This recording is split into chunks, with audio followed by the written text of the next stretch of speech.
just when you thought it was safe to go onto iTunes. This is Next Level Guy, the only website that makes self-development as fun as going to the movies. It's time to take the red pill and escape the Matrix.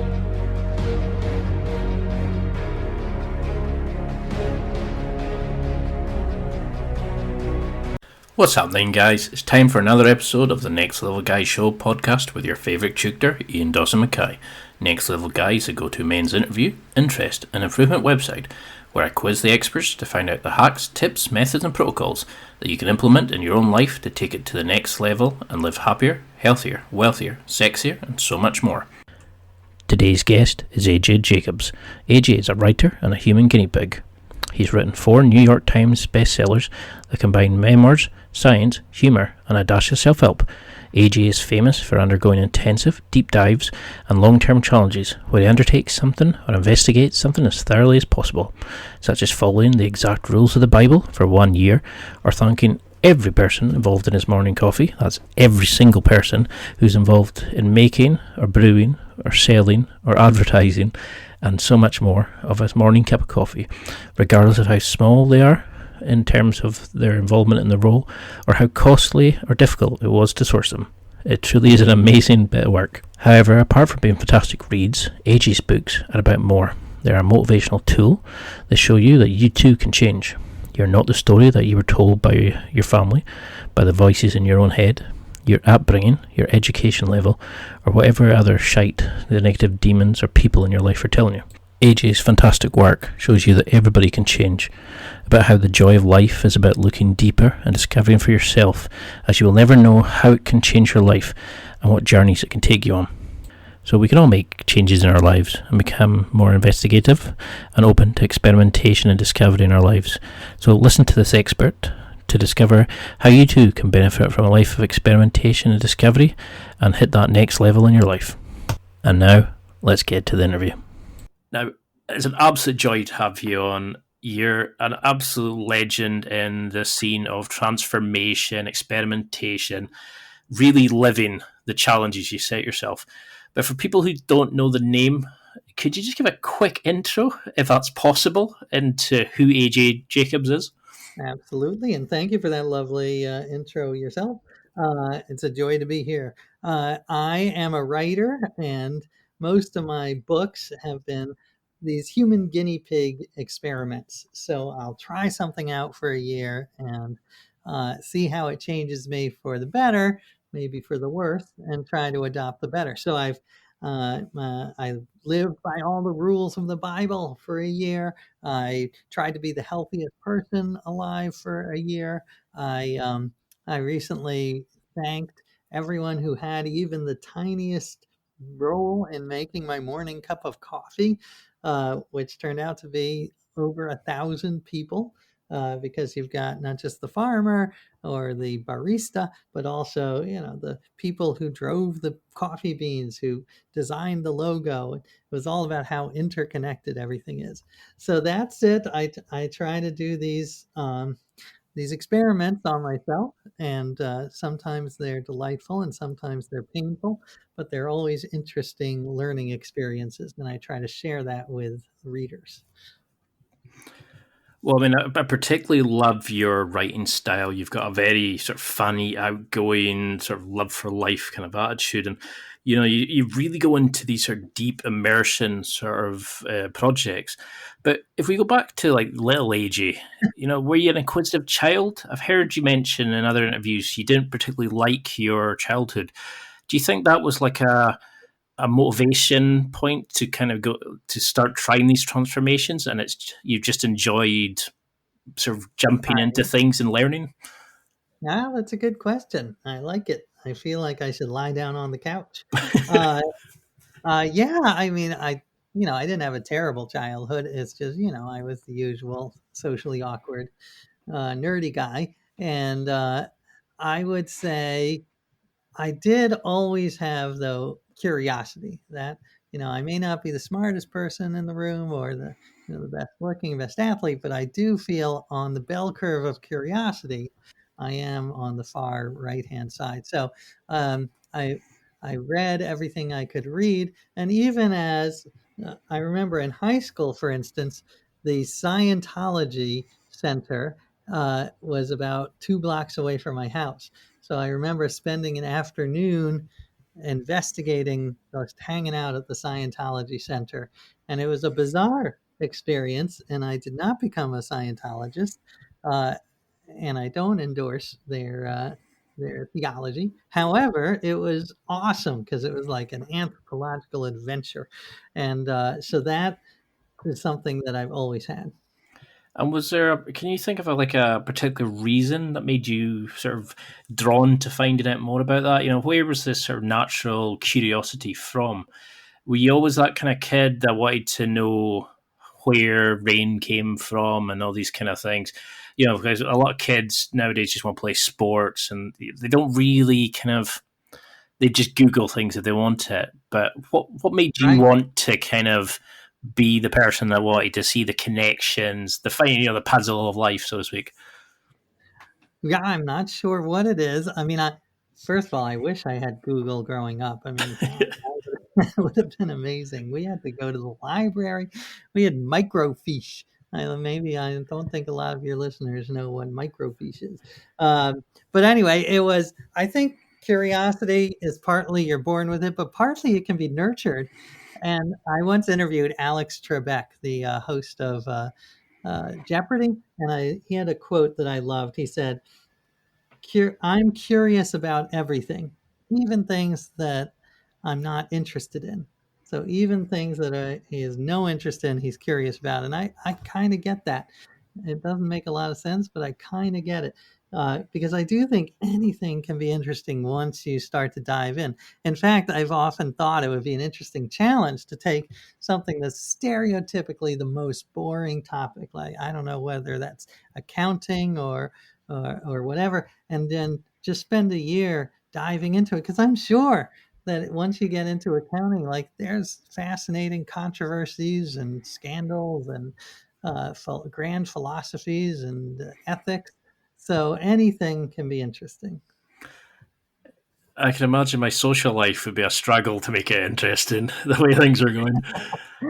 I accept your challenge. I will go over there and try to and write a book about Well, if you can get a book out of it, you're doing well. So where does the experimentation and creativity, is that, should it be a focus for all guys listening? Is it best suited for some people, because some people like the sort of mundane, the routines they've set for themselves? But do we need to kind of all bring more experimentation in our lives to get rid of the boring stagnation that we've kind of built up with just the? I do think so. I am very pro. I'm sort of an apostle for experimentation. I mean, I think traditions and routines are good, but you need to balance them, and we often don't have enough experimentation, and they don't have to be crazy. Like, I happen to have a book contract, so that allowed me to grow a huge beard and wear biblical robes and do crazy things. But it can be small scale, even something like trying a new toothpaste every month for a year. That can just make your life better in just the smallest ways, but that has profound impact. And neuroscientists will tell you, what they, I think the catchphrase is, what fires together wires together, meaning that we carve these pathways in our brain, and it's the equivalent of ruts, and we have to do things differently to get out of those ruts and think more creatively. So even just going to work a different route, uh, anything you can do to mix it up and see how it affects your life. Because it's kind of weird, isn't it? Is people automatically look at something like that, even if they're not wanting to live a year following the rules of the Bible or like some of the more extreme things you've done, they automatically think, "No, I can't do that." Is that like a negative mindset for these things? Are we wired to immediately look experimentation and transformation and these sort of things as a negative, like a scary aspect? How did you overcome that kind of block from your mind when you were trying to change who you were? That's a good question.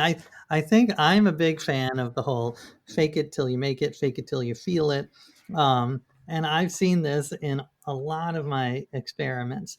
So if you act, there's a quote, I didn't come up with it myself, but it's easier to act your way into a new way of thinking than to think your way into a new way of acting. So if you do something, if you pretend you're confident, eventually you will become more confident. Even when I once did an experiment that was actually suggested by readers that I should try to be the best husband I could be. Uh, Partly because I'd put my wife through such hell by doing these other experiments. So I did, and one of the things that I did was every day I would bring her a little present, and it was like a little, like, uh, a little bar of avocado scented soap or something small and dumb. But just the act of buying that and bringing it to her and presenting it to her, it after I did it for a few days, it it tricked my mind. I was like, "Wow, I must really love my wife because I'm bringing her presents every day." And I think it actually increased my love for my wife by acting as if I was like head over heels. I mean, I love my wife. I have a happy marriage overall, but this act was very helpful in convincing myself to be even more in love with her. Well, that's a sort of a good area to look at. I mean, how did you avoid being murdered by your wife and disowned by your kids and that? When you're doing these like fully immersed challenges, like dressing as they did in the Bible, following it to the letter, or going out and try to thank every single person that helped you make your coffee cap, or finding your like ninth removed cousins and all these sort of things. How do we avoid negative feedback from family members, from friends, in that initial kind of transformation period, that when you're wanting to get better and your friends are saying, come on, let's just go for a takeaway and get a few pints. How do Right. how do you keep on the track of immersing yourself into these things? Well, I'll give you an example of what not to do, and maybe an example of something that might be helpful. When I did the year of living biblically, I was following all the rules of the Bible. So the Ten Commandments and love your neighbor, but also there are all these rules in the Old Testament, especially, that are not so well known, but that are very strict. Like if you follow Leviticus, you should not touch a woman during her menstrual period. But it goes further that if you follow it literally, a woman, you should not sit in a seat where a menstruating woman has sat, because then the seat has become impure. So my wife found that offensive, and she sat in every seat in our apartment while she was menstruating. So I had to stand for most of the year. Uh, I was able to buy like a little stool that I kept to myself, like a portable stool. So It's a that is how. it's amazing how vindictive your partner's going to be when they want to.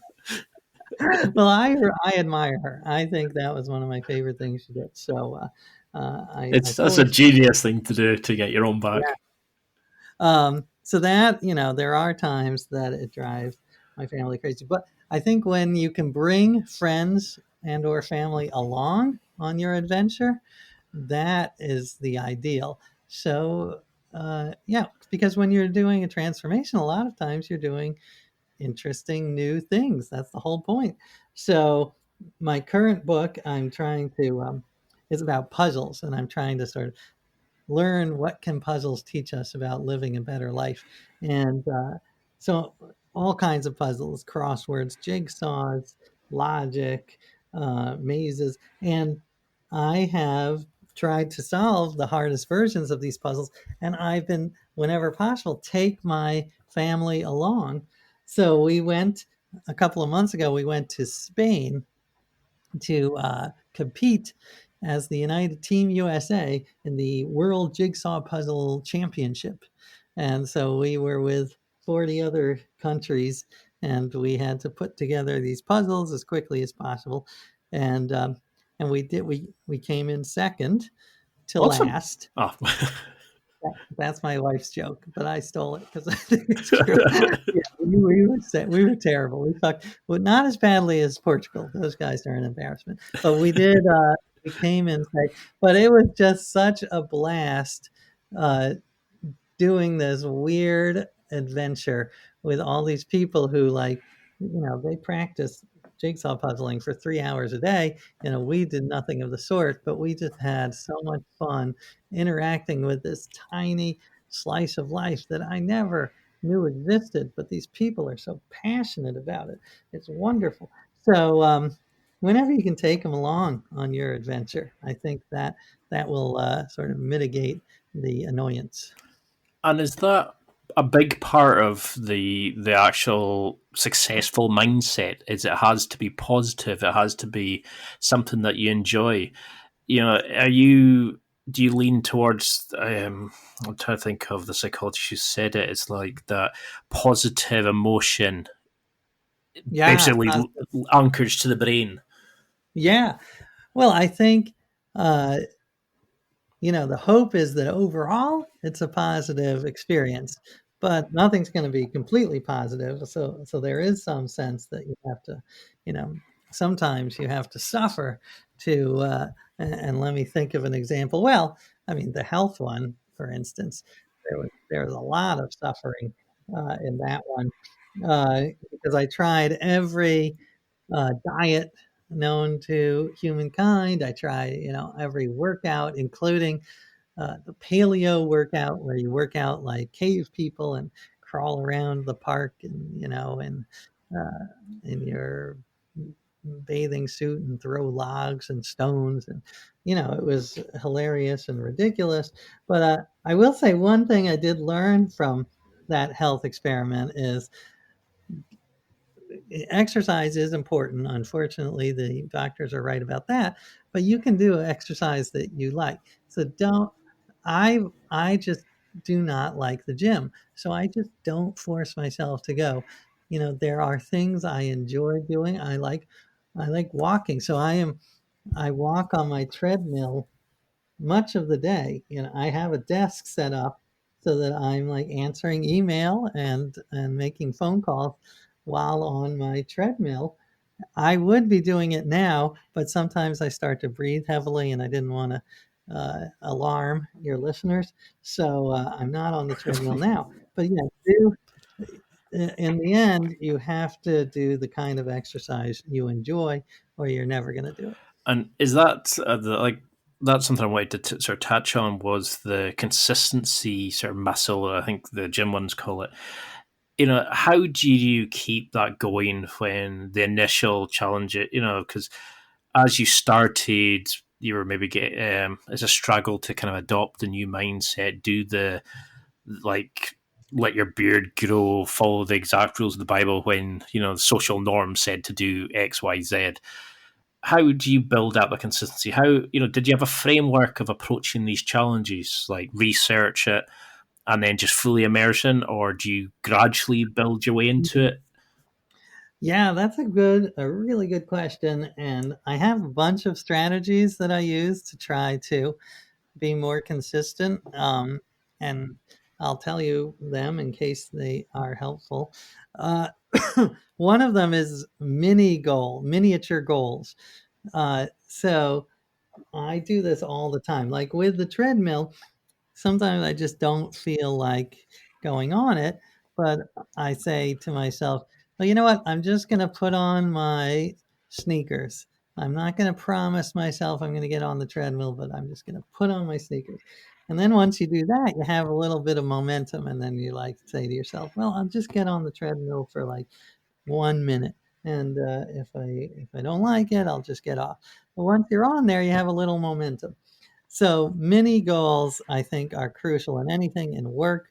When writing, I'm like, I'm just going to write 5 sentences. I promise myself before I take a break, 5 sentences. And often I'll have gotten 5 sentences down, and I'll have a little momentum, and I'll keep writing. So that's a big one. Um, another another trick I use is it's about thinking about your future self. This is a strategy I picked up from a Yale professor who talks about how we all have our two selves. We've got the present self that wants to sit on the couch and eat Cheetos, and then the future self, which wants that present self to behave in a responsible way, so the future self is still, able to exist.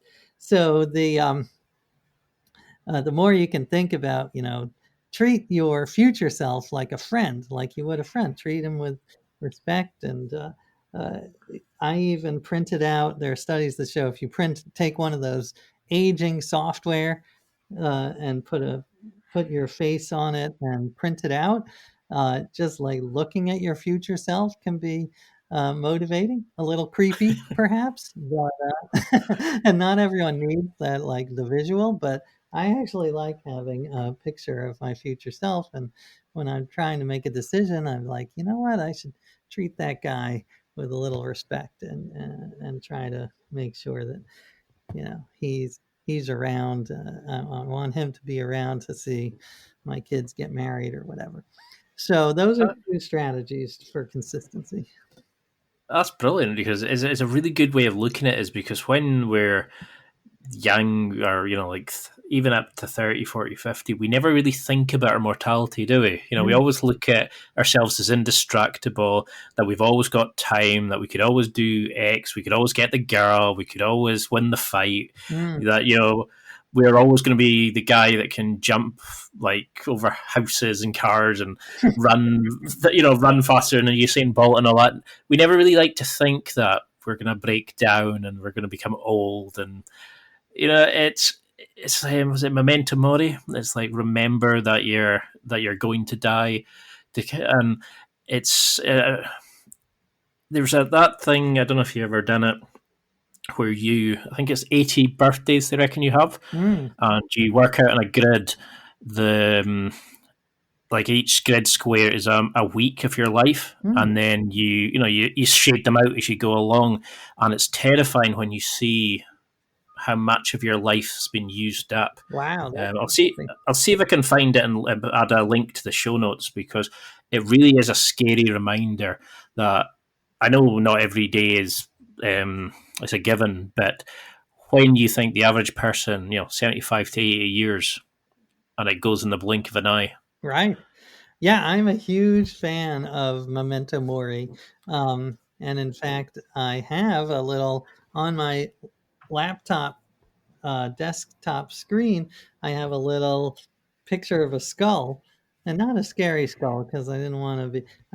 So I found like a fun psychedelic, colorful skull just to remind myself that my time is limited, and I think you've got to balance it because you want to remember we're only here for a short time.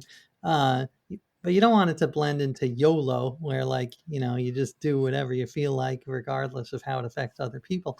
But I think some sense of realizing how our time is limited. Don't get annoyed about someone cutting you off in the bank line. Don't get try to savoring. I think is a very important idea. Savor every moment you can. So I am overall, I wrote about memento mori in several of my books, including I loved this when Roman generals would come back from a victorious campaign, they would be given a parade, but they always had a servant who would stand next to them on the chariot, whispering to them that they were mortal, so that they remembered to have some humility. So I always love that idea. Sounds like one of my ex-girlfriends. She used to do that. Just that constant little reminder, that you're not the best. You can always do better. And it's like, so Yeah, how that's did a this? version of that. So how did these changes change you? I mean, did you ever have any, like, a deep-seated sort of belief? Did any of these ever change? I mean, you approached the Living Biblical challenge as, would you say you're agnostic or an atheist at the time? Somewhere in the middle there. Yeah, and I still am, but well, it definitely did change my outlook on the world in pretty significant ways. Um, because I think the idea was I grew up with no religion at all. So this was sort of a way to dive into religion and see what was good and what was bad. And I do think it's important that, you know, it does have, it can be a tool for great harm if you are, you know, fundamentalist, and if you're not, um, you know, if you try to take the Bible or other sacred texts literally, that is a huge problem. But on the other hand, I got to see some aspects of religion that I love and that I do try to incorporate. So, you know, the idea of community, or the idea of rituals. I used to be very anti. There, well, rituals. It really changed my view on rituals, because I used to think rituals were completely ridiculous. They're not based on reason. Why would anyone do them? But when you talk to people and think about it, you realize, you know, rituals are everywhere, and sometimes they can be wonderful and meaningful. Even something like birthday parties, you know, that's a ritual, and that's not particularly rational. Like if a Martian came down and looked and saw, you know, some guy, at a Catholic church taking a cracker versus another guy who was, you know, had a bunch of sugar and eggs and burning fire on top of it for every year. Like they're not going to say, well, that one's irrational and that one's rational. They're both irrational in a way, but as long as they can be life affirming, I see the, you know, the importance of rituals in our lives. It's quite amazing when you look at it like that. You know how we give meaning to such strange things. How you know, like you're saying, setting fire to some wax on top of a cake. It it's something good. It's like a positive one, but then there's negative ritual. You know, it is weird the things that we celebrate, and another ritual that in another world could be flipped over and could be seen as a positive. So how do you then take these challenges on and not lose the part of you that you want? You know, like the radical honesty. Mm. It could, you know, that could have been a challenge that you went in and thought, "Oh, I really enjoy this. I just get to be a complete bastard and I can say what I like and stuff like that." But you know, you didn't lose the warmth, the loving personality that you have, that the warm and friendly side of you, you know, the very outgoing, compassionate person that you are. How do you lock that away and not let it be affected by the challenge, but still give yourself fully to the challenge? If that makes sense. Yeah, no, that's a great question. I mean, and just to give some background on those who might not have read my article on radical honesty, it was a wild couple of months of my life. It was because I had read about this psychologist in Virginia who believes in that you should never lie. But he goes further. He says that whatever's on your brain should come out of your mouth, no filter. So, you know, if Dangerous. it's crazy dangerous. Like he says, if, you know, if you're fantasizing about your wife's sister, tell your wife and tell her sister and see what happens. And he says, you know, you will live a more authentic life, and it'll have it's a bumpy road, but a better road. So I tried that, and yeah, Did you sleep on the couch? it was what? Did you sleep on the couch? Yeah, it was certainly not. Well, I'll give you an example. We were at a restaurant, and we ran into my wife's friends from college, and she hadn't seen them in a long time. So they said, "Oh, it's so great to see you. We should all hang out and have a play date with our kids." And I had to say what was on my mind, which was, you seem like nice people, but I really have no interest in talking to you again. So, and I felt terrible, and my wife was furious. They were not happy. So, yeah, I wasn't particularly compassionate and loving in that moment. Um, but I think one of the takeaways was to spin it in a positive way. So once the experiment was over, I no longer say like, you look fat in that dress, but I do. I think there's radical positive honesty, like saying, for instance, I had a wonderful experience just calling one of my mentors, who I used to work at a tiny newspaper, and he was editor, and I worked for him like 25 years ago, maybe, and he was, I was like, out of the blue, just give him a call and tell him how much his mentorship meant to me, and what fond memories I have, and that was a lovely bit of radical honesty, because it doesn't have to be brutal honesty. It can be radical honesty of positive things. And it can be radical honesty about your own shortcomings, which I find super liberating. Like, instead of trying to come up with excuses, just be like, you know what? I screwed up. I'm really sorry. I'll try not to do it again, but that is on me. I acted like an idiot. And it is much less emotionally taxing than if you try to like spin reality to make yourself look good. So it's a really good way of looking at it, because you associate radical with radicalism and every kind of, like it's always negative connotations to the word. Mm. But it's a really good way of looking at being radically honest, but in a positive way. That's a really good idea. So how did you overcome that initial kind of, oh my God, I've got to say this out there? Do you know how do you break down that social norm kind of part of your brain that's saying, whoa, we're not dead. We definitely can't say I would like to sleep with your sister, or how did you fight through that kind of initial bit of your brain that's going back away, let's avoid confrontation, and just come out with things? Well, a lot of times I almost try to see myself as an actor in my own life, or a character, and or almost like I'm floating on the ceiling and saying, can I really say, I'm really going to try this? I'm really going to say it. And then you do it. And I do think that is a pretty effective strategy when you want to try something new. Just like, see yourself as an actor in a role. It's almost like method acting, method living.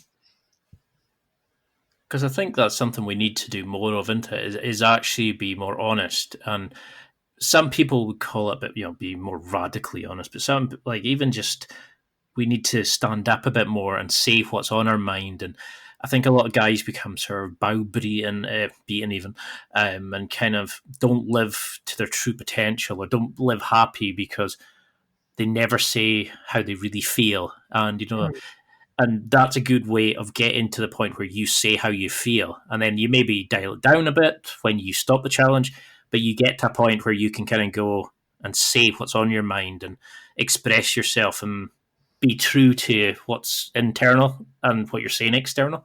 Yeah. But no, it's definitely a scary challenge. It is But, scary. so, I mean, I would agree with you, and also push back on one point, which is, I think, yeah, you should definitely be honest, but you should also be humble and realize that what you feel, or what you believe may be wrong, because that's something I've gotten really much more into in is epistemic humility, which is this idea, that you could be wrong. So, and that has made my life so much better. Like when I have arguments with my wife where she says, when I said, I told you that, and she says, no, you didn't. And I was like, you know what? Maybe you're right. Memory is totally fallible. Maybe I didn't tell you. So I'm telling you now. But that way is, I just think it's key to realize how much memory is self-serving and unreliable, and that I find very freeing as well. that's is a fabulous point. There was that thing, I really should remember some of these names just now. It's been a long week, where they Well, said memory, that there you go. It's proof memory is it's powerful. that like me and you could have the exact same conversation and remember it and interpret it completely differently later on, and neither of us would be correct. It'd be our own interpretations Mm, by our own subject, our own like personal bias and stuff like that of how things are meant or what you meant or how you said it. It's communication. It's a really interesting sort of topic. So how do you then like analyze this? You lived in biblically. You've broken yourself down mentally, spiritually, physically. How then do you collate the feedback? Things like the Bible, for instance, there's lots of different variations of the Bible. How did you sort of put it all together and then know what was a success, what was an overall goal? Did you use things like Evernote? Was it like how can you Well, collate the data and that's a analysis of good it? question. I mean, first of all, I wish I'd love to hear yours and your listeners' ideas because I think there are lots of tools I can still learn. I'm a big fan of writing everything down, and so I take crazy copious notes. So for a book, that's like 80,000 words, I might have 800,000 words of notes, um, and and I think the key is, yeah, just trying to highlight the ones that work and the ones that don't work, and being very uh, keeping track of those, and trying to incorporate the ones that work in your life afterwards. I'm a big fan of, this is semi-related, but I'm a big fan of feedback and crowdsourcing. So when I'm writing, for instance, I write my book, and some people keep it close to the vest. I prefer to send it out there to maybe 15 friends and say, I give them very specific instructions. I say, please tell me the 5 chapters you found most interesting and the 5 chapters you found most boring. And then I'm able to assemble sort of a spreadsheet and be like, well, like 8 people found this chapter boring. There's something wrong. Either I'm going to cut it or I have to rework it.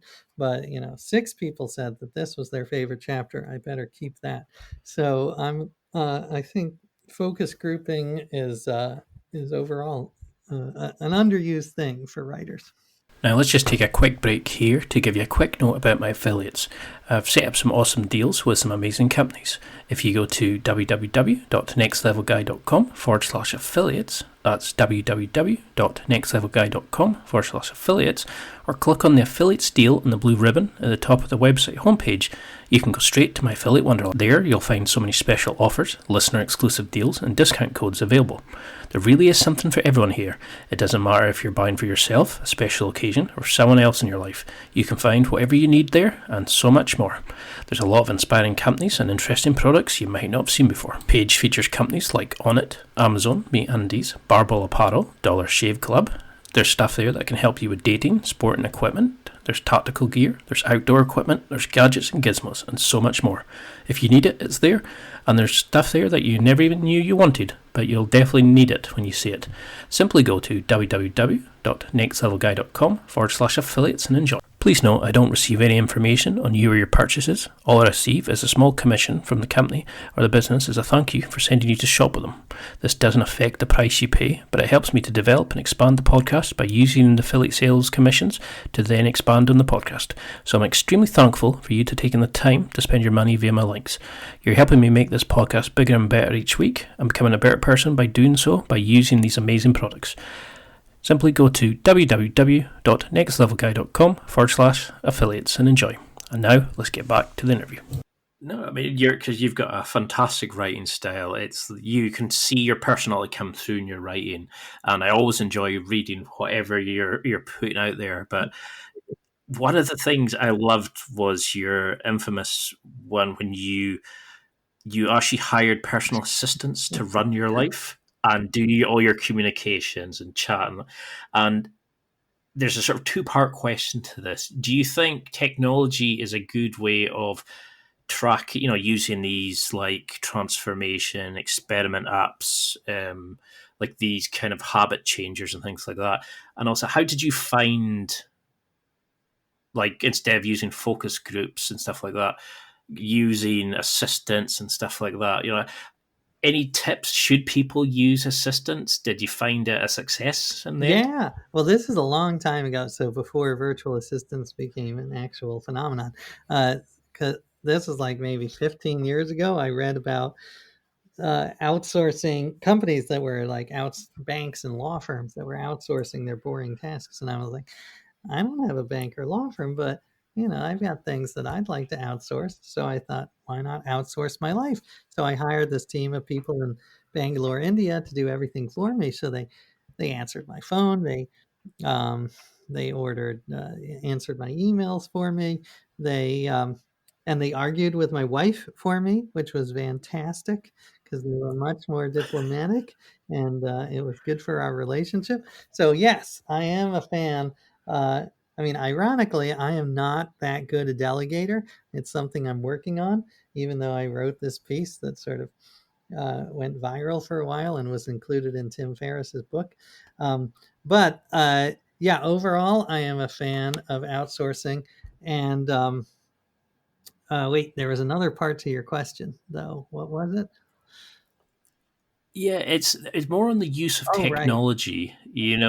We get a lot of these apps where it's like you flick a switch and it marks a cross on your calendar, and these sort of habit transformations. Did you use any of these kind of things to build like your consistency app to keep on track? Yeah. I mean, yeah, I talk a lot about that in the health book, the quantified self movement, which is very interesting. If you Google quantified self, and I've been to a couple of meetups, and I think it depends on the person. Some people are motivated by quantification. I still love I still use the 10,000 steps to motivate myself. So even though there really is no hard scientific evidence that 10,000 is a magic number, but it's a convenient number. So it gives me a feeling of accomplishment when I get that 10,000 steps. Uh, I mean, it's funny because the it can be taken to the ridiculous extreme. I remember I was on this show, Dr. Oz. I don't know if you get Dr. Oz over there, but he he's got like a medical syndicated TV show, and he asked me to review some apps, some health apps. So I found one that I wanted to use as sort of the punchline as a joke. It was called Bowel Mover Pro, and it was that you would log every time you had a bowel movement. You would put the data in, consistency or whatever. And it also had a sharing feature, so you could tweet it out to your friends. And I was like, this is the most ridiculous thing I've ever seen. Weirdly, Dr. Oz is very pro poop, like he's obsessed with it in some weird way. So he was like, this is the best. This is the one we're going to feature. So unfortunately, I had to talk as if I really were endorsing Bowel Mover Pro. But the reality is, I'm not a fan. So I guess the point is, yeah, it can be taken to a ridiculous extreme, but I think it can also be very helpful. Yeah, because I mean that's my sort of opinion on it as well. That they are helpful if it gets you moving and it keeps you going, and it's like a sort of side assisted. It's like it's a small part of what you're doing. It's not keeping you going. It's just keeps you on track and it lets you sort of Mm, collate your finding. Because we do tend to like when people go to the gym, oh, I'm going to buy every gadget and new shoes and gym stuff and all that. But if you're not getting that consistency going and mm, that initial steps, it doesn't really matter all the accessories you get. You need to make that first initial mindset and sort of habit change. And a lot well, of it people also struggle. I find it very helpful to think about the goal. Like, what is the goal of you being healthy? Is it to so you look good, like so you have hard abs, which maybe some people, like I've been married for whatever, 18 years, so I really don't care about my abs, which I maybe is a bad thing. I'm sorry, Julie, if you're listening, but I do care about living a long time and living it in a healthy way, because you can live to be 100 but be sick for the last 30 years. So that is my goal. So I'm always focused on that goal as opposed to what do I look like? What does my, what do my stomach muscles look like? What will keep me healthy in the long term? And that's why I don't spend a lot of time, doing planks or whatever. I try to get moving as much as possible and do some weightlifting. I'm not an extreme weightlifter, but I do some. So, I mean, for people listening just now who are going, "Oh yeah, that sounds a great book," and they've been a big fan of your writing, etc., but they're maybe sitting on the fence about making their own change. How have you got through the usual BS excuses you'll hear? I can't do that because I'm married. I can't do that because I've got kids. I can't do that because I've got a full-time job. How can we start bringing our own I don't know if you want to call them challenges, short immersion projects, or whatever, however they want to kind of call it. Should they start small and gradually build up? How do we do this with family, the dogs, the kids, the job?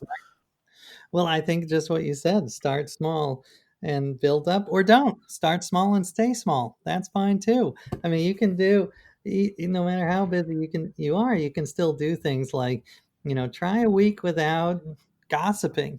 It's painful, but I definitely did it for my Bible book, and it was fascinating because you realize how much of your energy is expended on negative talk about other people. And I do think some gossip has its social uses, so I'm not anti all gossip, but a lot of it is just unnecessary. And when you gossip, it sort of is a positive feedback loop. The more you gossip, the more negatively you view other people. So yeah, that doesn't take much time, not gossiping, or like try going plant-based for a week, just a week. You don't have to do it for the rest of your life, but see how it feels, see what it's like. So yeah, just like what you said, start small and see where it goes. That's a scary one, giving up meat. I keep seeing that everywhere, and it's just the thought of just eating aubergine lasagnas and all this sort of things. It's Well, you're in luck. You're in a good time because I do think that this sort of clean meat, the lab-grown meat, will be online in the next 10 years. So you'll get to eat your cow and your pigs and anything else, leopards, rhinos. It'll just be much more environmentally sustainable. the diet side of things is interesting. It's the like how we in the sort of West look at eating bugs and insects as disgusting and no, we couldn't do that. But there's a whole like cultures that regularly eat like grasshoppers and ants and things like that because of the high level of protein that they get into them. And it's an interesting way how we look at, the meat-free meat that's getting created in labs, and what did they call it? The Impossible Burger that's not made of any meat at all, and Yeah, I love the it's Impossible Burger. so. Was There's there a book, by the way, just in case your listeners are interested, called um, I think it's Animal. I'll get the exact. You can put it in the show notes, but it's called something like "Some We Eat, Some We Love, Some We Hate, and Some We Eat," and it's sort of why. What are the cultural reasons behind why do we love dogs and not eat them, and why do we hate rats and not eat them, and why do we sort of have middling feelings about cows but do eat them? because there's that is it the PETA, the ethical treatment to animals, and they had a picture that of like animals with a line down the middle, and it said, "Why do we eat like the cows and like the chickens and things like that?" And then the next was like dogs, cats, etc. Like, why don't we eat those? Right. And it was thinking, well, yeah, some cultures do, and True. but then that comes down to what we find cute, like the fact that we've kept the pandas alive. They will not they will not go out and try to save their own species. We kind of have to help them along to try to get them to procreate and to have offspring. because Right, we think they're effective, but we try to kill out other species. It's right. They got those big eyes, and I will say my favorite version is I heard it on I forget whose podcast, but People for the Ethical Treatment of Self-Reinforcing Systems, and it's not a joke. It's a real community that thinks about the philosophical issue of whether robots will eventually have moral status? Will they have consciousness? And and do they have consciousness already? Or even something down to like a thermostat. Does that have a very like minimal sense of consciousness in some sense? And should we be concerned about that? So check out People for the Ethical Treatment of Self-Reinforcing Systems. it's quite amazing that there's things like that. I mean, it is quite interesting how you call a car she. You know, we give human characteristics to possessions in a way, you know, and it's some Mm, things are always female, some things are always male. It's certainly an interesting area. I mean, when you were doing this, was there a time that you encountered like a major rejection? Did something go wrong, and you maybe completely forgot the challenge, or you broke the rules of the challenge? How should we deal with those times that we slip up? And is there a sort of like an experience that you can talk about and give an example of how you got back on the horse, so to speak? sure. Well, I think, yeah, I mean, everything I've done has been filled with failures and backsliding and and I think the key is just trying to forgive yourself, have the same compassion for yourself as you would for someone else. But yeah, there's tons of examples. I mean, uh, just doing like living biblically. The Bible says that you should not lie or covet or gossip. And I'm a journalist and I live in New York City. So that's like 80% of my day. So I was doing that all the time. And the key is trying, and then just realizing that you're going to fail. You're going to fail a lot, and be okay with that. And realize, the greater goal is to get some good out of it, not be perfect. So you've done some amazing things, that you've ripped apart your fitness and defined what being fit means to you. You've looked at spiritual and like holy texts and how what's good and what's bad. You've looked like at relationships and how we're all interconnected and things like that. Are you? Can you have a normal life now? Do you get boring if life gets just too repetitive? Do you worry that you'll need to keep going like bigger and bigger challenges just to keep that side of you going, or do you just need to sort of scratch that itch every so often? That's a good question. I mean, I think that I love what I do. So I love even when books are dead and I'm a retiree, and I'll still be trying things out because I think that's what makes life interesting. And so I am loving researching this puzzle book, for instance. Just and I think the key is also meeting people who are passionate about it and learning from them. That's my favorite part. I actually, as a writer, I hate the act of writing. I find it really quite unpleasant to sit in a room alone and type out words. But I love the research and I love talking to people afterwards. So that is the part, even after if my writing career ever ends, I'll still have the other two parts, which I do actually like better. So how that was a massive area that I was also wanting to cover. I mean, I'm already seeing second or third interviews coming off this, but how did you write if you didn't enjoy it? I mean, I think you said that you wrote one of your books on the treadmill, etc. Is that just a case of act as if you do enjoy doing it, and just it's like the guys that say go to the gym and just do one exercise, one set of one exercise, and then because you're already doing it, the motion just keeps you going? That is a big part of it. And I think for me, it's like I have to allot a certain time. I say, I am going to write no matter what for these 4 hours.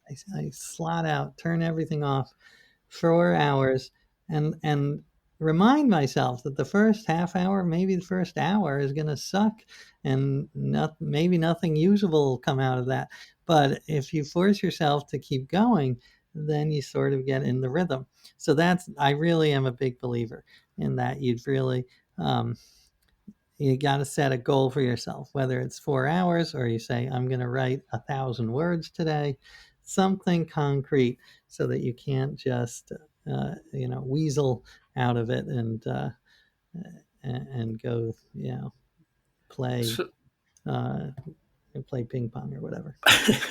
so what would you do then if one of your kids came to you and said they wanted to do that? That they wanted to live a year in as X, or how do you encourage that side of them, the interest and the wanting to be creative and experiment and learn about life, but also guide them through trying Mm, out new things, so they're not the kid that goes away and changes into, like, I don't know, like a prep, or somebody that's not them to try to fit in.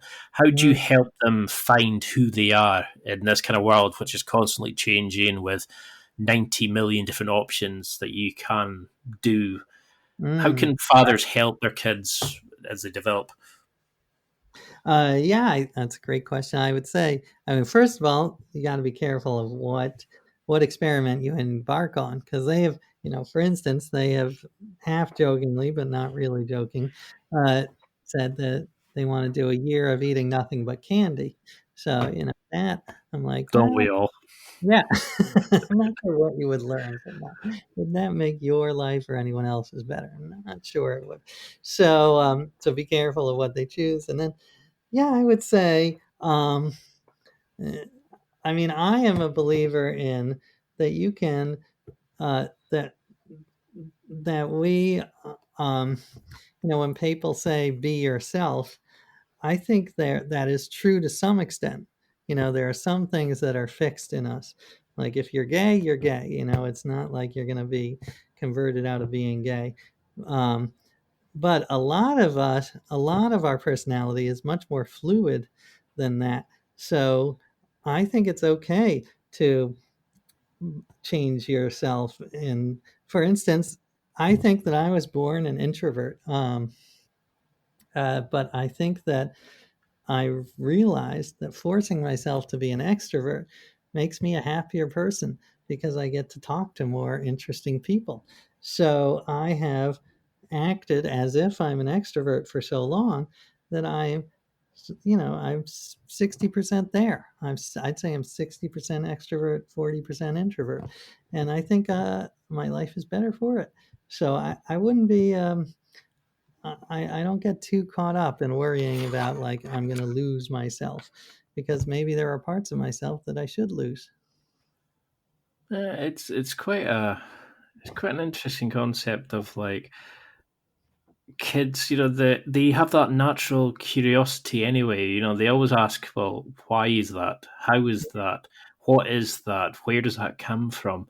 And I've got two young nephews at the moment, and I love that thing about them. They've kind of rekindled my own interests in things. It's the and previous kind of beliefs about myself have changed, like you're Mm, saying just now, because I've opened myself back up to, well, maybe I'm not like that. Maybe I am the guy that makes a fool of himself in front of other people just to make them yeah. happy. Like that that's not self conscious. It's like the story we tell ourselves, and I think that's a big part of these kind of challenges, is overcoming the no, I couldn't do that because of, we Mm, automatically lock ourselves out of these kind of changes. I mean, I could go on for like 3 hours on each of the areas. I mean, the books are phenomenal, but is there anything that you wish you had done in these challenges that you didn't get a chance to, or is there a particular challenge that you've seen somebody else do that you would love to give a try? That, like, if you could go anywhere. well, I will tell you. I don't want to give this a try, but I think I've gotten a lot of reader suggestions saying that I should try to become the best lover in the world, like do all the positions in the Kama Sutra. And honestly, I feel I'm too old and tired. And I don't think my body has that flexibility anymore. But I think it would be interesting for someone else to do it, because I think it is a big part of life. So yeah, if there is an intrepid young uh, journalist who wants to go out and try to become the best lover in the world, I would support him or her fully by buying the book. I'm not going to support them any other Well, way. Yeah. I mean, I know we're coming up to an hour, and I can't. It feels like 10 minutes. I love chatting to you because it's such an absolute joy, and I love reading your content, and it really kind of it brightens up the day, the like the fun and the joy that you put into your writing, but you also learn a lot from it. So for those listening who think, okay, I want to learn more about you and read your books and stuff like that, but what would be the first challenge you'd set somebody? What's a sort of dip your toe into the water kind of challenge that Right. is it just as simple as changing your toothpaste, or should they pick like, is there a kind of general topic you give somebody? I think, well, first of all, thank you for your kind words. I feel the same way about your podcast. I love listening to it. And yeah, I think it's very personal, so I don't want to give an assignment, but I do think one thing that could make the world better is if, like, I'm pretty liberal. I grew up in New York, but I do try to force myself to listen to podcasts about from the other side. Like, I listen to some interesting libertarian or conservative podcasts. And I just think, wherever you are on the spectrum, politically or ideologically, try to push yourself and be okay with being annoyed, because that really is, we've become so polarized that I think that is one thing that will help us, heal and get back to some sort of sanity, is by forcing us ourselves to see the other side. So that's a weird, a small experiment, but it's actually quite challenging. Because that was something that you said in one of your the fabulous interview you did with Aubrey Marcus, was looking at the division, like in the relationships you were discussing, and you said about how there's that division just now with American politics and stuff, and how we need to look at everybody as part of one tribe rather than these individuals or groupings, and how, I think it was Aubrey that said by creating your own sort of set area, you then create competition, and then you try to beat out the next one down and be better than the other person, the other groups of people. So how do we? It's like, how do we become better at like connections and things like that? Because you wrote a awesome book on the how we're all interrelated and things like that, and everybody, of course, that's religious will go with the whole Adam and Eve story, etc. But Right. how should we look at it in terms of, yes, we are all connected, but we use it like non-religious people as well, and look at it in terms of treating each other better, Yeah. connections and being better people, and Well, yeah, just being a better I society. definitely don't have all the answers, but I do agree that tribalism is perhaps the biggest problem we face. And I would say, one thing that did help me is that book you talked about, where it's this movement to build a family tree of everyone on Earth, just to remind us how closely we are all related, and that we share 99.5% of our DNA. So that's one thing I find helpful. I try to, what strategy I use a lot when I'm reading the news is the veil of ignorance, which is this idea that if you were going to set up a society from scratch, you would want to go into it almost totally ignorant of who you are. You don't know what your race is. You don't know what your gender is. Uh, you don't know whether you're rich or poor, because that way you can design a fairer society. And I use this strategy when reading the newspaper, because I find that, that helps me get out of my own little tribal mindset. If I say, you know what, I'm going to read this as if I were someone totally different and see how that feels. So yeah, they're little hacks that I think are uh, can be powerful, uh, but it's an ongoing struggle, but also the most important one. Because it's something I forget sometimes is when I've like read and listened to so many different podcasts that sometimes I forget when I'm asking the question. Not everybody knows what I'm talking about. So in my head, I'm going, "Oh, your book on da da da," and they're going, "Well, yeah, explain it." Because I get so passionate about like great books and great like people who write really well and great podcasts and great guests, and it's sometimes it's really hard to interview like people like yourself that I'm so interested in like the deep sort of things. It's to kind of introduce it as well. I mean, this is why I try to keep it general in the first one. I mean, I definitely would love to have you on again and really go into the each of the experiments and stuff like that. But I would love it. And I thought it was a wonderful conversation. I hope other people find it helpful. So I really appreciate you having me on. so what would you say to people listening? What would you want them to take from this? Because I know we've just come to our sort of time limit. I mean, I could talk for an extra 3 hours, but what do you want people listening to take as like a overall message on things like transformation, changing your life to becoming the man that you want to be, not who you are, but who you'd like to Mm. be. Well, I think you summed it up very well. It's just experiment more. Uh, and be okay with the discomfort, and try to keep your eye on the goal, which is to try to be a better person.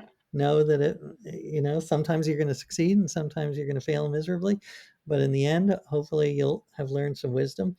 Uh, and uh, and yeah, don't get stuck in those neural ruts, which I'm guilty of as anyone. But uh, do your best to make new tracks in your brain.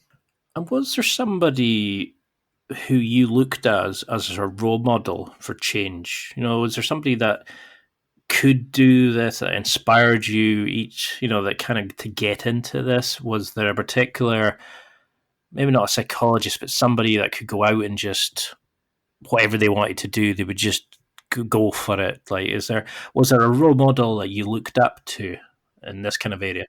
That's a good question. I mean, this is not a psychologist at all. And when I was growing up, my favorite singer was David Bowie. And I just thought he was so brilliant at reinvention and trying new things, because he changed his sound, he changed his looks, he did that Ziggy Stardust craziness. And I just love, he was never static. He was always pushing the boundaries. So, say this is quite a morbid one, unfortunately, but say you've died and you know you've got the ticker thing coming along at the bottom of the screen. You've got them asking your family what you want on the tombstone, etc. What would you like as your sort of eulogy? You know, what would you like them if they had to sum it up in a sentence or two and sum up your life and what you've achieved and how you've helped other people and all the amazing books and stuff like that? What would you want people to remember about you? Well, that's funny. I've actually been talking a lot about this because I went to a funeral the other day.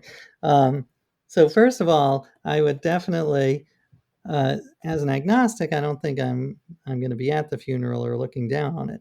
So I think people should do what they find most entertaining.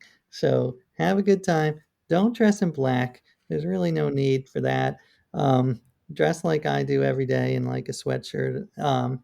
Also, the speeches don't have to be like, profound. They can be,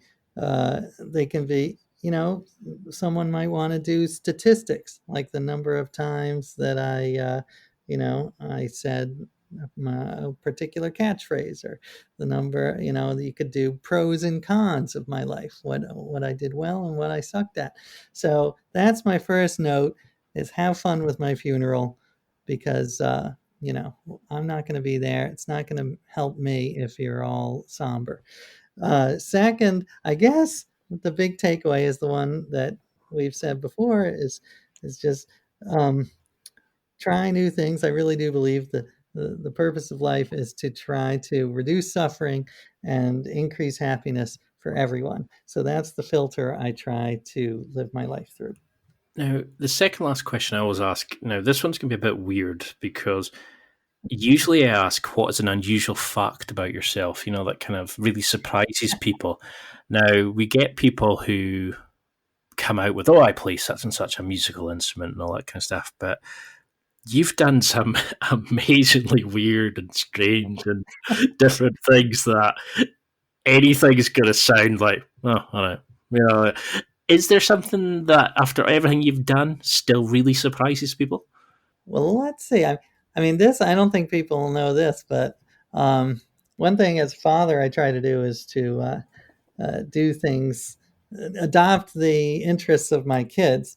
And some of my kids have are big Pokemon Go fans. So I am right now. I love it. It's such a nice little game, and people think that it died out 4 years ago.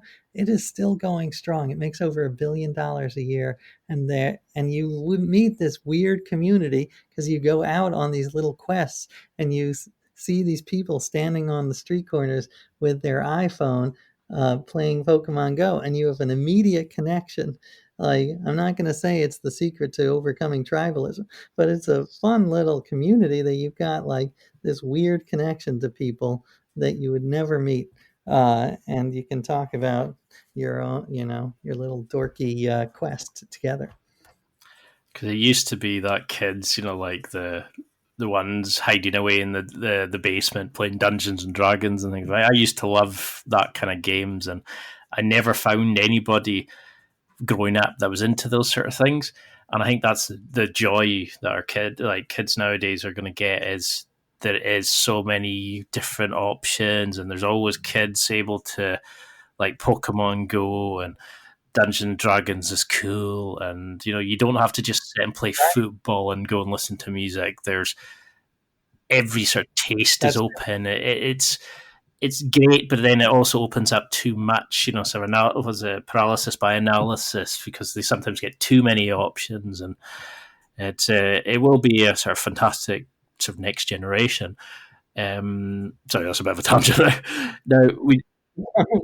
Absolutely, I agree. 100%. Well, I've still got pages of questions, and I know we're way over our time limit, so I definitely will have you on again. But for those listening who want to get your books, read some of your awesome blog articles on your website, who want to find out more about you, what you're up to, get the next book on puzzles, how do they find you? How do they get in touch? Is there like a waiting list to sign up to get more information on the book? Not at all. Yeah. I mean, it's nothing revolutionary. It's my website is ajjacobs.com. My Twitter is at ajjacobs, and I'm on Facebook, and I would love to hear from folks. Well, I honestly cannot say thank you enough for this. It's been an absolute joy. I mean, I've forgotten how much fun I had from the last one. And listening to all the conversations again was just great fun. I've forgotten how much it kind of inspired me when I listened to like your show with like Tim and with Aubrey, etc. You made me realize the first time when the audio didn't work was there is more to life. You're not just stuck where you are, that you can experiment, and if it doesn't work, just come back and go again. That there is more to do, and it can change who you are. You're not bound by the story you tell yourself or what society tells you you're going to be, or your upbringing. And right. I think that's the joy and the great thing about your books is you're showing people that they can become better, they can change, they can go and do what they want, and obviously don't go and hurt people, and become like the jerk that starts being radically honest with everybody, but you can't be wrong. You teach people that there is more to life, that you can step into being a new identity, and I think that's an amazing thing, and you should be extremely proud of the work that you've put out there. And I just love seeing you popping up and speaking and discussing these things, and I can't wait to get the new book. Is there anything you would like to promote just now? Anything coming up? Anything that you would like to mention? No, my next book won't be out for another year. My most recent one was Thanks 1,000. But I want to echo what you said. I love listening to your podcast, and I'm honored that I provide some inspiration, because you and your guests provide inspiration to me. Have you got a favorite episode? Well, this one, of course. Well, tell me some of your favorites, because and maybe that'll spark. Well, actually, you shouldn't do that, because then you might get in trouble with your other guests. So I'm going to go. That'll be my next project. I'll binge listen and come up with a favorite and email you. That's it for another week. Thanks for listening. Absorb it, practice it, use it. Until next time, keep trying to hit that next level in your life.